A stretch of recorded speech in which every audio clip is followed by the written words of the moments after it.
Prime Minister, dear people of North Macedonia, thank you for the warm welcome here. It's my first time in North Macedonia. It's good to be in Skopje. We just had a meeting on a broad range of topics. The European Union stands firmly with North Macedonia on your path to the European Union. North Macedonia is the first beneficiary in the region of the growth plan for the Western Balkans, and as you were just describing how well your economy is doing, I think we also benefit from that. And the first country in the region to sign a security and defence partnership with the European Union. This partnership boosts joint work on Ukraine, hybrid threats and counter-terrorism. And it shows that gradual integration is working in practice. But we both want more. That is very clear. North Macedonia belongs to the European Union. You have a strong track record of aligning with European common security and foreign policy. And this is very important to us, especially in these very turbulent times that we see major geopolitical shifts happening in the world. And your contribution to the EU for Altea in Bosnia and Herzegovina is a clear example that you are a reliable partner for the regional security. And I commend your strong efforts made by North Macedonia and your government on your reform agenda. But you know better than anybody that the road to membership is not easy. So my message today is to stay on the course and to take next steps necessary towards the opening of the negotiations. It will also mean that the European Union will give North Macedonia even more support, be it in strengthening the rule of law, fighting corruption, or modernizing North Macedonians' public administration. We know from experience that the progress can be fast if there is political will. Albania, Montenegro are good examples of this. And North Macedonia faces era-defining choices for its citizens and its future. We believe that the integration of the Western Balkans into the European Union is the best recipe for peace and security also in the whole region. So let us move together forward, and I assure you that the European Union stands firmly by your side. So once again, dear Prime Minister, thank you for hosting me here today. Address, Madam Kallas. Prime Minister. Distinguished Madam Kallas. Distinguished members of the press, dear friends. Allow me in the very beginning to express my appreciation for the visit paid by Madam Kaja Kallas, High Representative of the European Union for Foreign Affairs and Security Policy. Her presence here in Skopje is a significant message that the European Union does not forget this region and that there is a legitimate interest for our developments and efforts. We spoke openly as it suits partners who are striving towards shared future. We discussed about the path towards the European Union, a path which was neither easy or short one, and it wasn't always just. It is a path with challenges, compromises, and waiting for too long. Our determination remains clear. We belong to the European Union, not because someone owes that to us, but because for decades we have been building a democracy and society of democratic values, rule of law, and good neighborhood relations. Because we are investing, we are sacrificing, and we are changing, hoping that the efforts will be recognized. However, this determination must be returned.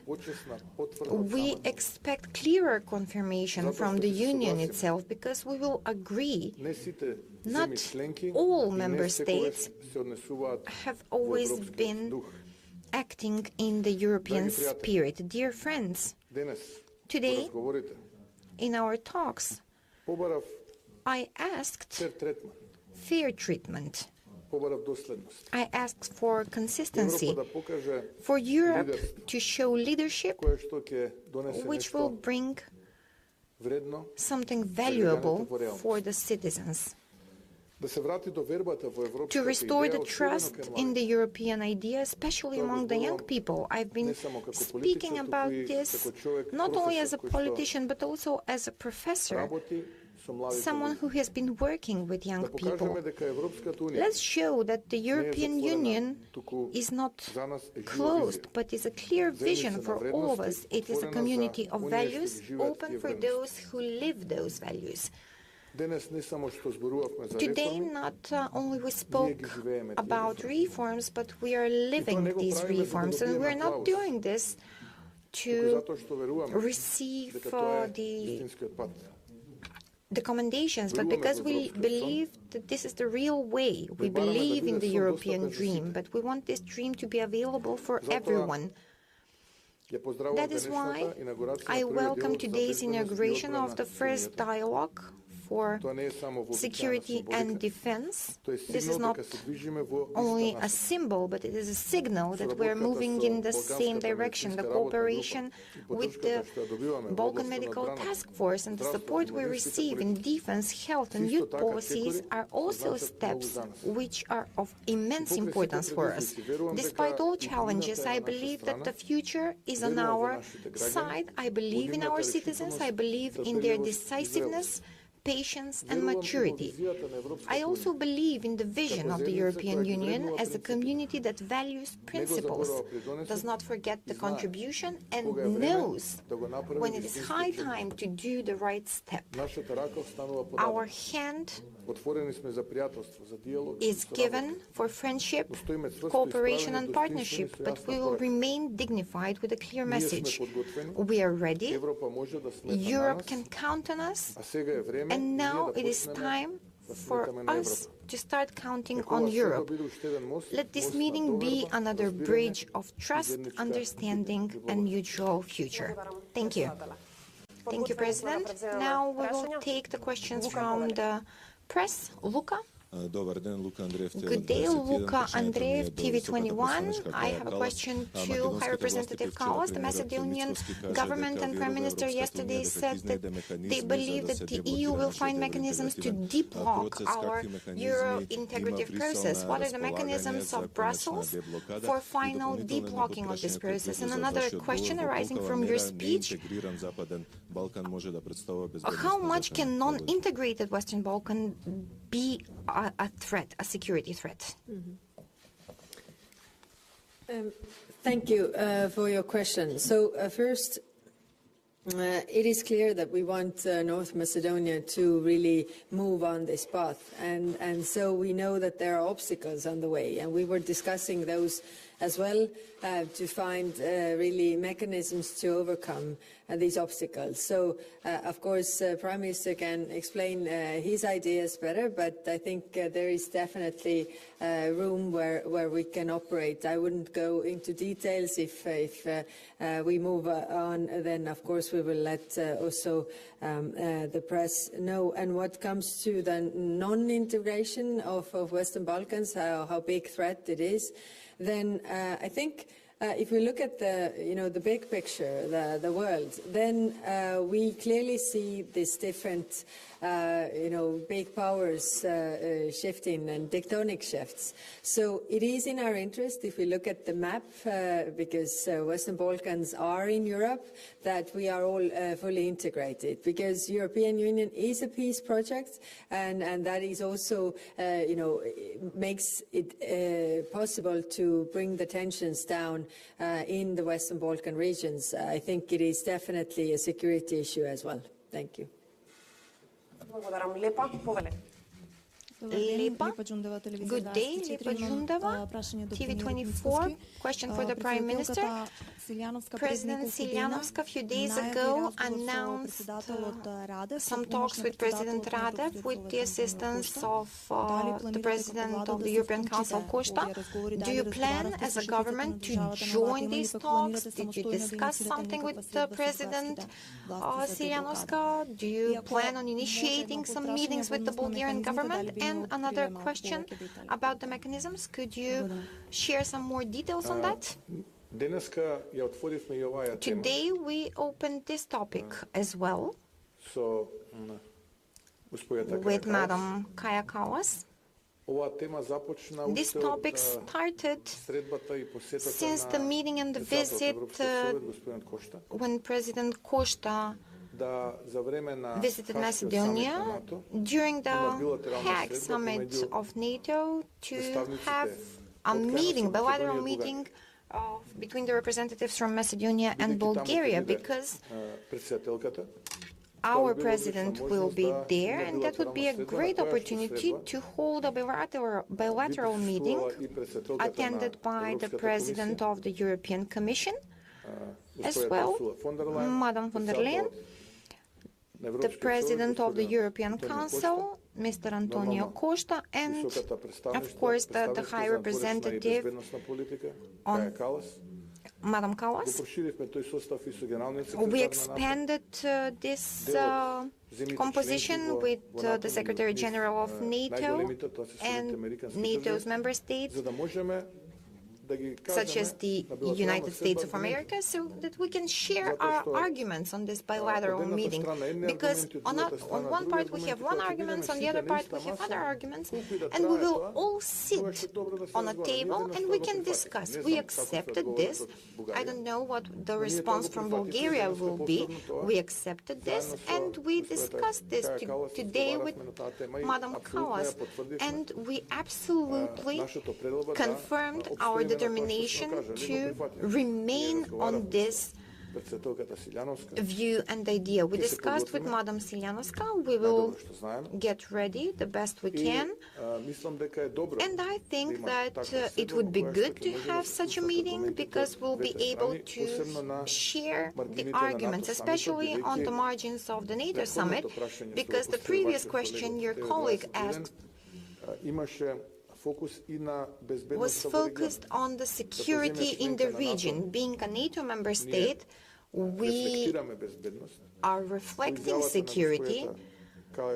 Madam Kallas talked about the Macedonian contribution in the regional security initiatives, such as Altea in Bosnia, and I should not repeat myself speaking about the support for Ukraine. We are one of the first 5 countries contributors to Ukraine, and will continue with our assistance. So we are a factor of stability, and we should behave like that in the region. That is why we should reflect stability. Unfortunately, there are some powers in the region who want to reflect instability.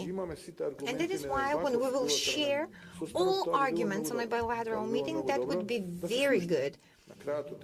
In the end of the day, we all need to sit down and hear what the other part has to say. Maybe they will share some arguments that we have not known before. For example, about the 200,000 Macedonians in Bulgaria. Where did they disappear? Despina? Good day. My question is for Madam Kallas. Madam Kallas, 2 weeks ago, you personally from Ukraine announced that the European Union has a Plan B, even Plan C for the European integration of Ukraine. Last week, President Costa also shared that the European Union, that the EU does not have a Plan B for Macedonia. Why? No, as it is also for the other cases that you referred, I mean, we are focusing on Plan A and trying to make the Plan A work.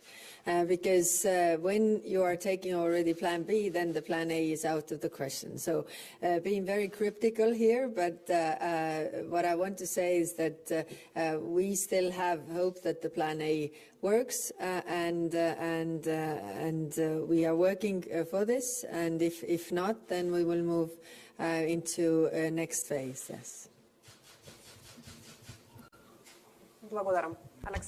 Thank you, Alexandra. Добър ден и от мен, Александра Good day, Alexandra Dukovska, freelance journalist. Днеска присутен тук. A question to Prime Minister Mickoski. Will you accept mediation from any country? Several countries already offered their ambassadors here, offered their mediators with Bulgaria so that we can overcome the obstacle, this dead end in the adoption of the constitutional amendments. And to ask my question, is there any work being done on the new definition of the constitutional amendments? Because what was agreed by the previous government, it lacked a few votes, so it is not in the game. Do we have some other parts of the preamble that are being written? What I can say about the previous government, they're at fault for us being in this situation. I would not say that several votes lacked because it was never put to vote.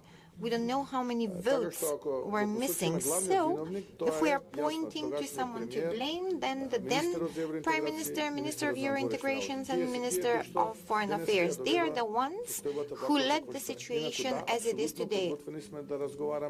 Otherwise, we're absolutely ready to talk, to have bilateral talks at the level of partnership relations within the NATO alliance.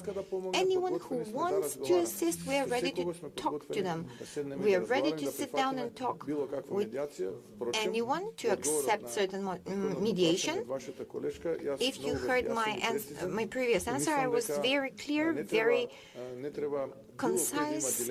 No one should have any dilemmas. We want a solution, but solution that will be dignified and long-lasting. We are tired of continuous blockages referring to the bilateral issues. We want a solution that will be unique, continuous, and to let us complete our homework at home. So let's see who will be the frontrunner and who will not. Thank you for the questions. We are now closing the press conference.